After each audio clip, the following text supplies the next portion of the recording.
Secretary, labour secretary, समझे, क्या बात पब्लिसिटी है, secretary. Multi dimensional.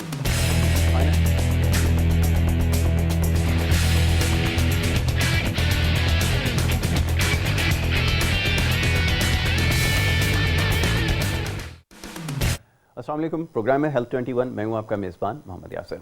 K21 news के ऊपर ये सिलसिला हमने शुरू कर रखा है। हेल्थ 21 के नाम से कोशिश ये होती है कि हेल्थ के इश्यूज़ के हवाले से प्रोग्राम में गुफ्तगू की जाए। गुज़िश्ता रोज़ भी हमारी बात हुई कुछ कोरोना वायरस के हवाले से। आज भी हमारी कोशिश यही है कि इसी मौजू के ऊपर गुफ्तगू की जाए। इस वक्त सबसे बड़ा इशू पूरी दुनिया के लिए, पूरे आलम इंसानियत के लिए सबसे बड़ा जो इस वक्त ख़तरा या चैलेंज है वो कोरोना वायरस है। कोशिश हमारी ये है कि इससे पहले भी हमने कोशिश की कि जो हेल्थ के इश्यूज़ हैं बहुत सारे हैं, पूरे पाकिस्तान में हेल्थ के इश्यूज़ बहुत सारे हैं। पूरे सूबे सिंध की अगर बात कर ली जाए तो बड़े गैर मामूली तौर पर हमने देखा है कि केसेस में इजाफा हुआ। हेपेटाइटिस के हों, HIV की बड़ी अनफॉर्चुनेट रही कि एक आउटब्रेक हुआ, बड़ी तेज़ी से केसेस में इजाफा हुआ। इसी अब कोरोना वायरस की वजह से जो बड़ी तेज़ी से केसेस में इजाफा हो रहा है। तो ये सिचुएशन कैसे कंट्रोल की जाए, इस हवाले से आज बात हो रही है। डॉक्टर्स की क्या राय है इस हवाले से, और ख़ास तौर पर जैसा हमने बात की थी ईसा लैब के हवाले से, जो प्राइवेट सेक्टर है उसने बहुत ज़्यादा कंट्रीब्यूट किया। उनकी कोशिशों की वजह से जो टेस्टिंग फैसिलिटीज़ है बहुत ज़्यादा बढ़ गई हैं।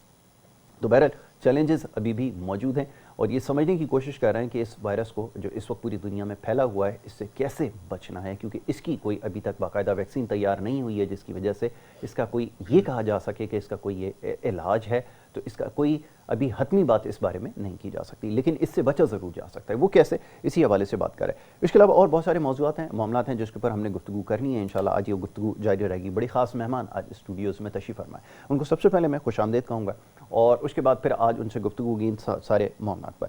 डॉक्टर जयपाल छाबड़िया साहब जो हैं आज हमारे मेहमान हैं, क्लस्टर मैनेजर बिजनेस डेवलपमेंट हैं डॉक्टर ईसा लैब के। उनको मैं वेलकम करूँगा। Thank you so very much doctor साहब फॉर बीइंग विद अस।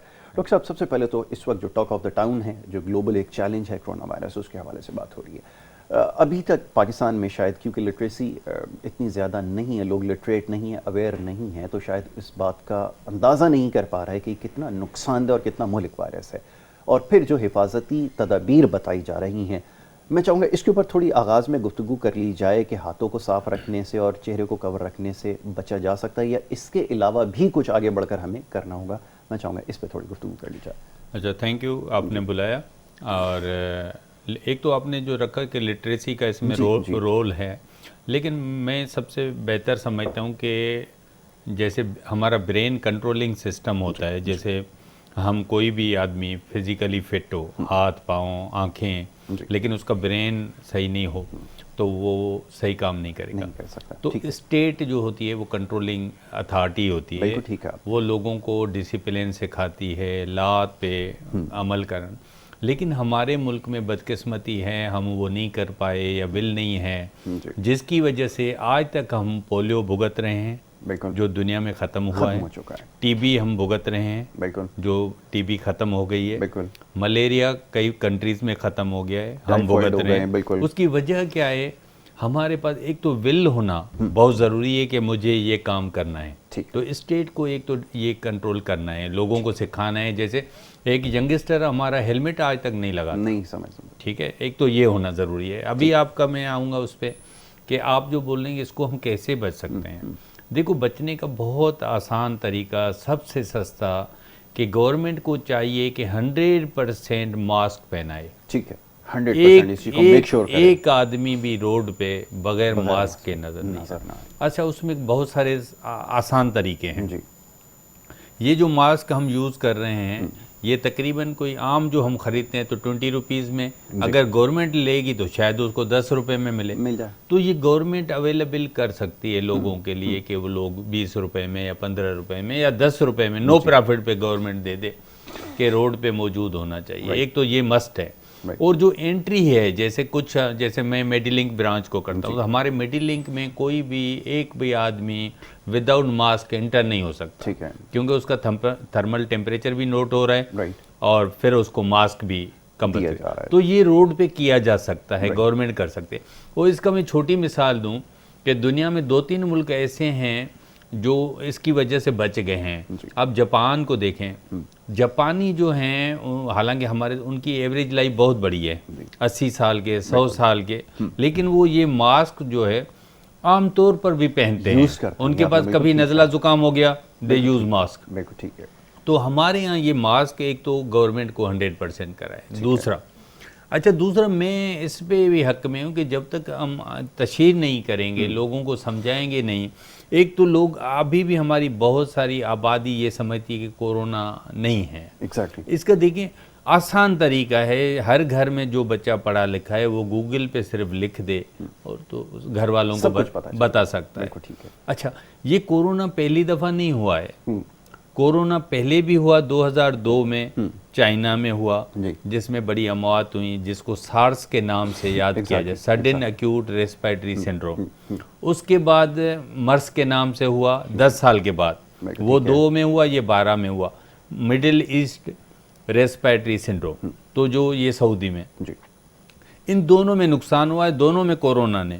अच्छा, मैं समझता हूँ हम पाकिस्तानी खुश नसीब हैं, जो मेरी परसेप्शन है, not being a scientist but being a doctor, मेरी परसेप्शन है हम इसलिए बचे हुए हैं कि उसमें 2 तरीके हैं। एक तो जो उसकी या तो वायरुलेंस भी कम हो सकती है, जो पोटेंसी है जो हमारे पास वायरस है, दूसरा हमारे यहाँ जो लोगों की इम्यूनिटी पावर ज़्यादा है, उसकी वजह एक तो यंगस्टर लाइफ हमारे पास ज़्यादा है, 60-65% यंग है, एक ये। तीसरा एक ये भी है कि हमारे लोगों की इम्यूनिटी पावर, एंटीबॉडीज बने हुए हैं, क्योंकि हम पोल्यूशन वाले मुल्क में रहते हैं, गंदा पानी लोग यहाँ पीते हैं, ओपन चीज़ें रोड पे खाते हैं, तो कई बीमारियाँ भुगत चुके हैं कि मतलब कोई लोग बचा नहीं होगा जिसको टाइफाइड नहीं हुआ हो, मलेरिया नहीं हुए हो, तो मतलब हमारी इम्यूनिटी डेवलप रेजिलिएंट ज़्यादा हो गए। बिल्कुल तो इस तीनों वजह से मैं समझता हूँ शायद हमारी जो यहाँ जो अटैक कम है या हमारी डेथ रेशो कम है,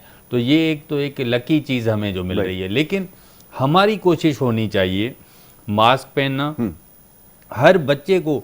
मैं तो समझता हूँ हम पहली दफ़ा हैं दुनिया में, जापान में, डेवलप्ड कंट्रीज़ में, यूरोप में, तो बच्चे को मतलब प्राइमरी में उसको सिखाया जाता है कि हाथ कैसे धोने हैं। हमारे लोग तो अभी सीखे हैं, वो भी मैं समझता हूँ 100% हम नहीं सीखे अभी भी। बिल्कुल ठीक है। तो ये हाथ धोना जो है 20 सेकंड्स तक उसको धोना, किस तरह धोना है, इसका तरीका, और तो ये हाथ धोना तमाम ज़रूरी है। सैनिटाइज़र कई लोग अफोर्ड भी नहीं करते, लेकिन जो अफोर्ड करते हैं उनके पास मस्ट है।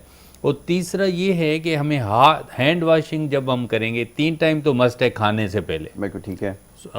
ये 2 दफ़ा दुनिया में बोला जाता है कि 2 चीज़ों के टाइम हाथ धोना बहुत ज़रूरी है। एक जब आप टॉयलेट से वापस आते हैं, एक खाने से पहले, तो ये 2 टाइम तो मस्ट है। लेकिन हमारे लोगों को ये समझाना है कि हर 2 घंटे के बाद वो हाथ धो लें। ठीक है। अगर उनके पास अवेलेबिलिटी पानी की नहीं है तो उनको चाहिए कि वो सैनिटाइज़र इस्तेमाल करें। और दूसरा, अगर ये दोनों उनके पास नहीं है, लेकिन वो अपने हाथों को रोक सकते हैं कि वो अपने नाक को, मुंह को, आंख को टच ना करें, और दूसरे से हैंडशेक ना करें, गले ना मिलें। अच्छा, दूसरा ये कि हमारे लोगों को मास्क तो हम पहन रहे हैं, उनको पता है कि हमारे नाक से भी जरासीम, लेकिन आंखों को हम मोस्टली नहीं बचा रहे। अब बचाने का तरीका ज़रूरी नहीं है कि हर आदमी अभी चश्मा नहीं पहन रहा है, तो वो अलग बात है, गूगल्स जो आ रहे हैं प्रोटेक्टिव, लेकिन उसको फेस शील्ड भी मिल रही हैं। जो हेल्थ से रिलेटेड लोग वर्कर हैं उनको तो पहनना चाहिए, लेकिन हम ये तो कर सकते हैं कि हमें बगैर ज़रूरत के अपना हाथ आँखों को न मसलें, नाक को न लगाएं, मुँह को न लगाएं। तो ये बहुत ज़रूरी है। लोगों को जब तक हम तरबियत नहीं करेंगे, मैं समझता हूँ गवर्नमेंट सिर्फ 100% मास्क पहना दे और लोगों को बोले कि हाथ ना मिलाएं, सलाम करें दूर से, तो मैं समझता हूँ हम 90% बच जाएंगे। बिल्कुल आपने ठीक है डॉक्टर साहब, ये जो एहतियात है ये बड़ी ज़रूरी है। अब क्योंकि जो हमारा क्लाइमेट है उसमें गर्मी बहुत ज़्यादा होती है, आई डिजीज़ बड़ी तेज़ी से आउटब्रेक होता है ख़ास तौर पर इस वक्त जो है, और फिर ये जो आंखों में आपको पता है फिर इश्यूज़ आ रहे हैं जिसका भी आपने तस्करा किया। फिर हम लोगों को एक जब इचिंग होती है तो हम उसको हाथ लगाते हैं, तो इससे कैसे बचा जाए और इसके लिए क्या एहतियात रखने की ज़रूरत है? क्योंकि अब ये भी चीज़ सामने आना शुरू हो जाती है जब गर्मी एकदम से बढ़ जाती है, आंखों की बीमारियां बड़ी देखो उसमें बहुत, देखो हर चीज़ का कोई ना कोई हल है। ठीक है। अब हम अपनी जेब में पॉकेट में टिश्यू पेपर तो रख सकते हैं, ठीक है, वेरी सिंपल, 3 4 5, तो हमें अब ज़रूरत जिसको पड़ रही है तो वो टिश्यू पेपर निकाले, उसके साथ आप उसको करके फेंक दें। बिल्कुल ठीक है। अच्छा, गिलोज इतने महंगे नहीं हैं, मार्केट में अवेलेबल हैं। मैं समझता हूँ बहुत सस्ते, तकरीबन 20 रुपीज़ का पेयर, कुछ तो शायद उससे भी सस्ते होंगे। तो ये चीज़ों पे हम अमल कर सकते हैं। ठीक है। और लोगों को समझाया जा सकता है कि जहाँ भी अवेलेबिलिटी आपको पानी की मिलती है तो आप हाथ धो लें साबुन से। ठीक है। और दूसरा नहीं मिलती है तो छोटा मोटा सैनिटाइजर इमरजेंसी के लिए अगर आप उसको फ्रीक्वेंटली ना यूज़ करें, लेकिन बहुत जब ज़रूरत है तो उस वक्त उसको ज़रूर इस्तेमाल कर, मैं समझता हूँ बचा जा सकता है। और मैं तो इस भी ओपिनियन का हूँ, तो ये जो एजुकेशन तालीम इदारे बंद है, मैं इसके भी खिलाफ हूँ। अच्छा, मेरा ओपिनियन ये है ज़ाती कि जैसे एक क्लास में 50 बच्चे हैं तो एक दिन पे 10 बच्चों को बुलवाया जाए, मतलब वंस अ वीक एक रोटेशन आए। अब 10 बच्चे जब आएंगे उसका फ़ायदा क्या होगा? डिस्टेंस पे बैठेंगे, हम उनकी एजुकेशन करेंगे, को मास्क पहनना है, वो जब वापस घर में जाएगा तो अपनी फैमिली को बताएगा, सिखाएगा कि मास्क पहनना है, उसको हम समझाएंगे हाथ नहीं मिलाओ, गले नहीं लगो, वो एजुकेशन घर ले जाएगा। और दूसरा तो 10 दिन जब हफ्ते में एक दफ़ा आएगा तो वो पढ़े भीगा, होमवर्क लेके जाएगा, उसकी एजुकेशन जो हमारी ख़राब हो रही है वो भी नहीं होगी।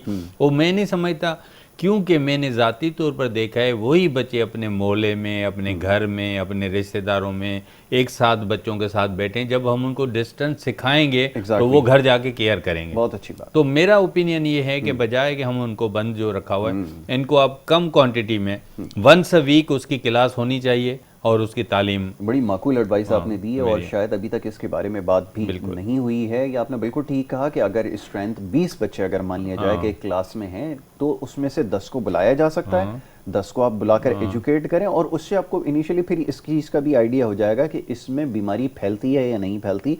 अगर उसको मेरे ख्याल में नहीं फैलेगी, क्योंकि वो वैसे ही बच्चा, देखो मैंने देखा है, आपने भी अपने घर में देखा होगा, बच्चे सेपरेट नहीं हो रहे, वहाँ एक साथ बैठे हैं। और मेरे जो क्लिनिक है डिफरेंट एरियाज में, एक मेरी गोलीमार में जो गरीब एरिया है वहाँ, तो वहाँ लोगों को मैं देख रहा हूँ एक साथ बैठे हुए हैं, एक साथ ताश खेल रहे हैं, एक साथ गला मिल रहे हैं। तो मतलब बजाय के वो जो उस बच्चे की जब हम एजुकेशन करेंगे, भले गवर्नमेंट स्कूल में प्राइवेट, तो वो घर जाएगा तो उसको SOPs को फॉलो करेगा, क्योंकि हम उसको जब सिखाएंगे, अब हम सिखा ही नहीं रहे उसको। ठीक है, तो हमारे लिए एक्सेप्ट करना मुश्किल हो रहा है सोसाइटी में। ये आपने बिल्कुल ठीक कहा कि SOPs का अभी नाम सुन के लोग शायद परेशान हो जाते हैं, बल्कि अब तो मुख्तलिफ जगहों पर हमने देखा है कि बैंक्स वगैरह के बाहर जब उनको कहा जाता है कि मास्क के बगैर एंट्री नहीं होगी, तो वहाँ पर आप देखें झगड़े शुरू हो जाते हैं। ये तो हमारे, आप समझ लें कि तरीका है हमारी सोसाइटी का, हम इस तरह रिएक्ट करते हैं। डॉक्टर साहब, अब थोड़ी सी जो एक्यूरेसी है इसके ऊपर बात हुई, मैं बार बार ये सवाल रख रहा हूँ सबके सामने, क्या ये वाक़तन ऐसा हुआ है कि जो गवर्नमेंट ने टेस्ट कंडक्ट किए, अब होता ये कि गवर्नमेंट एग्जाम्पल सेट करती है, SOPs को अगर फॉलो करना है तो वो आपको ये एग्जाम्पल सेट करनी पड़ती है। वो प्रेस कॉन्फ्रेंसेस भी हो रही हैं, वो जो पॉलिटिकल मीटअप्स होते हैं वो भी हो रहे हैं कहीं ना कहीं, समहाउ वो सारी चीज़ें हो रही हैं, और फिर वहाँ से बैठ के पैगाम दे रहे हैं कि सोशल डिस्टेंसिंग को मेंटेन रखें। फिर दूसरी तरफ कुछ ऐसी चीज़ें हुई सिंध के अंदर, जैसे ख़ास तौर पे जो मेंबर थे सिंध असम्बली के, उनके टेस्ट जो थे वो किसी प्राइवेट इंस्टीट्यूट से जो है वो कंडक्ट करवा दिए गए, तो गवर्नमेंट उसको छोड़ दिया गया। लोगों ने कहा जब गवर्नमेंट के इदारों से ही टेस्ट नहीं होंगे तो जो हेल्थ फैसिलिटीज़ जिसके ऊपर पहले से बहुत सारे क्वेश्चन उठते रहे, उस पर तो मज़ीद सवालात उठेंगे। ये किस तरह आप इस मामले को देख रहे हैं? मैं चाहूँगा इस पर थोड़ी बात करें। नहीं, बिल्कुल, अब मैं 100% आपसे एग्री हूँ कि एक्यूरेसी का इसमें मसला है। उसका वजह क्या है, जैसे आप भी गाड़ी चलाते हैं, मैं भी चलाता हूँ, 10 लोग चलाते हैं, लेकिन उनकी ड्राइविंग डिफरेंट होती है कि कहाँ ओवरटेक करना है, कहाँ नहीं करना है, आपको इंडिकेटर कहाँ देना है, नहीं देना है, ये चीज़ें। तो सेम ये मेडिकल में भी आती हैं कि वो सैंपल जो कलेक्शन करता है वो कैसे लेता है सैंपल, उसको स्टोर कैसे करता है, इसमें बाकायदे उसके प्रोटोकॉल हैं कि उसको स्टोरेज कहाँ प्रॉपर टेम्परेचर पे रखना है। अच्छा, वो जब सैंपल ले रहा है नेजल, तो अंदर वो कितना जा रहा है स्वैब को, ठीक है, क्योंकि उसकी प्रॉपर अगर ट्रेनिंग नहीं है तो आम आदमी हमारे यहाँ ना जैसे उसको मजाक समझते हैं। जैसे आम आदमी, आपने बाइक वाला देखा है, गाड़ी तो सब चलाते हैं, लेकिन वो रूल्स को तोड़ रहा होता है कि आपकी कार के आगे भी आ रहा है, ओवरटेक कर रहा है, यहाँ से आ रहा है, कहीं जाना है उसको इधर है तो बजाय इधर से निकलने के आपकी गाड़ी के आगे। तो ये सेम हेल्थ में इशूज़ आते हैं। तो हमारे मुल्क में, क्योंकि बदकिस्मती अभी जो इतना बड़ा सवाल आपने जो पायलटों का देखा, तो ये सिर्फ वहाँ नहीं है, ये हमारी पूरी सोसाइटी में है। बिल्कुल ठीक है। हम पुलिस स्क्रीनिंग कर रहे थे तो मैंने अपने उनसे DIG साहब से सवाल किया कि ये मैं जितने पुलिस वाले देख रहा हूँ ये मैट्रिक इंटर हैं और रिटायर भी मैट्रिक इंटर पे हो रहे हैं। बिल्कुल ठीक है। तो इनको आप एक अट्रैक्शन क्यों नहीं देते, बोनस क्यों नहीं देते कि आप ग्रेजुएट बन जाओगे तो ये बोनस है आप। बिल्कुल ठीक है। तो मेजॉरिटी रिटायर होने से पहले ग्रेजुएट हो जाएं। बिल्कुल ठीक। ठीक है भाई, अब जब मैं ग्रेजुएट हो जाऊं मुझे बोनस मिलेगा। लेकिन मैंने देखा कि उनका इतना इंटरेस्ट नहीं है, हम लोग उनको आगे नहीं लेके जाना चाहते कौम को। बिल्कुल ठीक है। तो ये हर आदमी का विजन डिफरेंट हो सकता है कि मैं तो चाहता हूँ कि मैं जहाँ भी काम करता हूँ, मैं ईसा लैब में भी होता हूँ, जो हमारे वर्कर होते हैं, तो मैं चाहता हूँ कि जो इंटर पास है तो वो ग्रेजुएट क्यों नहीं होता, बिल्कुल ठीक है। जो ग्रेजुएट है तो वो मास्टर्स क्यों नहीं करता, जो मास्टर है तो आगे नहीं क्यों ना।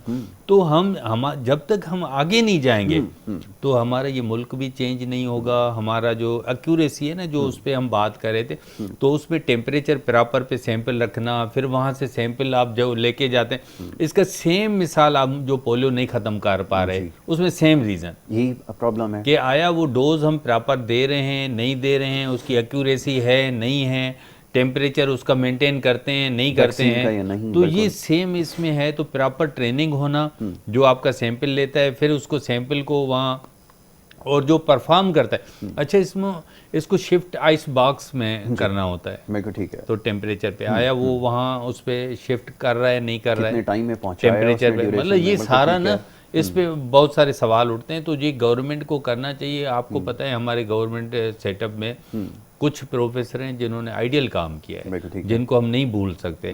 आप SIUT को, अदीब रिजवी को नहीं भूल सकते, आप इंडस हॉस्पिटल के उसको नहीं, लेकिन ऐसा हॉस्पिटल हर हॉस्पिटल को क्यों नहीं बना सकते? बना सकते हैं हम कि हर हॉस्पिटल अदीब रिजवी के हॉस्पिटल से जैसा क्यों नहीं बन सकता है? बिल्कुल। उनको ही आप हेल्थ मिनिस्टर बना दें कि आप दे दें भाई। बिल्कुल ठीक है। नहीं डॉक्टर साहब, अब ये जो तो खैर मामला थोड़ा सा सियासी हो गया है, ये जो हेल्थ फैसिलिटीज़ के हवाले से अब चीज़ें सामने आ रही हैं, अब लोगों को शायद ज़्यादा पता चला है कि हम कहाँ कहाँ लैग कर रहे थे, क्या क्या हमारी कमियाँ खामियाँ थी। अब लोग सवाल भी कर रहे हैं कि जनाब अगर हेपेटाइटिस भी आपके पास था, टाइफाइड भी था आपके पास मलेरिया भी था, डेंगू भी था, और फिर इस तरह दीगर जो बीमारियाँ थी वो भी थी, लेकिन गवर्नमेंट ने उस सिलसिले में कोई काम नहीं किया। अब मैं चाहूँगा ज़रा इस हवाले से बात कर लें कि अब गवर्नमेंट को आगे लेकर जाना होगा, क्योंकि थर्ड वर्ल्ड कंट्रीज़ में इस तरह की जो बीमारियाँ आए दिन उनका आउटब्रेक होता रहता है। कंट्रोल करने के लिए मैकेनिज्म या पॉलिसी क्या होनी चाहिए जिसको आगे लेके चलें? जैसा भी आपने कहा था, उसको प्रमोट करेंगे तो फिर ये तमाम चीज़ें कंट्रोल करेंगे, हेल्थी नेशन तो बनेगी इसी से। मैं समझता हूँ ये बहुत ही आसान है। जैसे मैंने पहले बोला, एक तो हमारी विल होनी चाहिए, सबसे ज़रूरी। तो जब हम चाहेंगे हमारी पॉपुलेशन 100% एजुकेटेड हो, राइट, ये हमने जब अपनी विल बना दी तो फिर तो हम तो उस तरफ जाएंगे ना। अभी देखेंगे हम के कहाँ हैं, 50% पे हैं, तो साल के बाद 60 पे आए, साल के बाद 70 पे ले जाएं, लेकिन पहले तो विल। क्योंकि हम कोई भी आप देखें, बड़े बड़े आदमी हैं, एक गरीब है वो बच्ची को CSS करवा रहा है, एक अमीर है उसका बच्चा नहीं पढ़ रहा है। तो ये विल पावर होना, उस बच्चे को मोटिवेट करना, उस बच्चे को रास्ता दिखाना कि ये रास्ते आपके आगे हैं। क्योंकि कई बच्चे हैं बहुत इंटेलिजेंट होते हैं लेकिन उनको रास्ते का पता नहीं होता। बिल्कुल ठीक है, वो मंजिल पे नहीं पहुंचते, हालांकि वो बहुत सारा कर सकते हैं। तो मैं समझता हूँ एक तो विल पावर बनाना बहुत ज़रूरी है। हम पाकिस्तान को डेवलप्ड कंट्रीज बिल्कुल बना सकते हैं। जैसे ईसा लैब को देखें ना, उनकी जो 1987 से शुरू हुआ है, अभी हमारी मोर देन 20 ब्रांचेस हैं, और एक यूनिक हमारा रोल है ईसा लैब का। वो मैं समझता हूँ मैक्सिमम टेस्ट हम कर रहे हैं, फ्री होम सर्विस हम दे रहे हैं, और मतलब है कि 24 आवर, ईद के दिन भी हमारा खुला हुआ है, वो बाकी लैब नहीं खुलते। तो ये गवर्नमेंट कर सकती है, गवर्नमेंट डॉक्टरों को अपॉइंटमेंट कर सकती है, जो उसको मॉर्निंग में अपॉइंट करती है तो आधे डॉक्टरों को वो अपॉइंट ही 2 बजे से 8 बजे तक करे। तो सिविल हॉस्पिटल में वही FCBS डॉक्टर जो हमें 2 बजे भी मिले, 8 बजे तक, बिल्कुल ठीक, एक नाइट के लिए उसकी अपॉइंटमेंट ही नाइट के लिए हो, बिल्कुल ठीक है। क्योंकि जो मॉर्निंग वाला होता है फिर वो विलिंग ही नहीं होता कि मैं नाइट में काम करूं, क्योंकि उसके लाजमी शेड्यूल बना होता है कहीं और उसको, क्योंकि वो और जगह से भी उसका सोर्स ऑफ इनकम। तो अगर उसकी अपॉइंटमेंट ही नाइट के लिए है कि भाई आपकी अपॉइंटमेंट ही ड्यूटी, तो लाजमी वो काम करेगा। तो मैं समझता हूँ हम चीज़ों को बेहतर कर सकते। ठीक है डॉक्टर साहब, thank you so very much, बहुत शुक्रिया, आपने हमें वक्त दिया। डॉक्टर जयपाल छाबड़िया साहब जो हमारे आज मेहमान थे, और हमारी बात हो रही थी कुछ हेल्थ फैसिलिटीज़ के हवाले से, ख़ास तौर पर कोरोना की वजह से इस वक्त जो नुकसानात हो रहे हैं इसके ऊपर हमने प्रोग्राम में गुफ्तगू की। कोशिश यही है कि जी इस प्रोग्राम के ज़रिए ज़्यादा से ज़्यादा हेल्थ के इशूज़ जो हैं उसको एड्रेस किया जाए, उसके ऊपर बात की जाए। मुख्तलिफ डॉक्टर्स हमारे साथ यहाँ पर मौजूद होते हैं। आज भी हमारे साथ जो है वो मौजूद हमारे मेहमान मौजूद थे और उनसे हमारी गुफ्तगू हुई। कोरोना वायरस के हवाले से अभी तक जो चीज़ें जिनके बारे में इल्म नहीं है उसके ऊपर हमने कोशिश की कि आपको आगाही फराहम करें। नेक्स्ट वीक इंशाल्लाह इसी प्रोग्राम में दोबारा मुलाकात होगी। जी जी ज़रूर ज़रूर।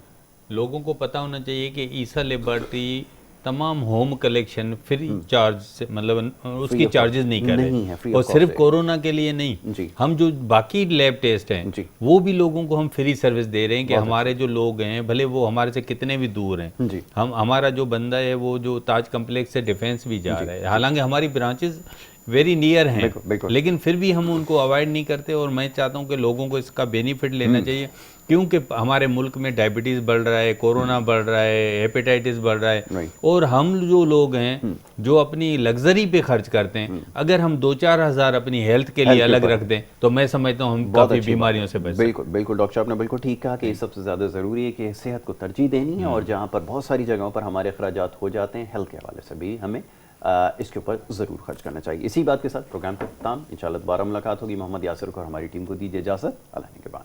Thank you.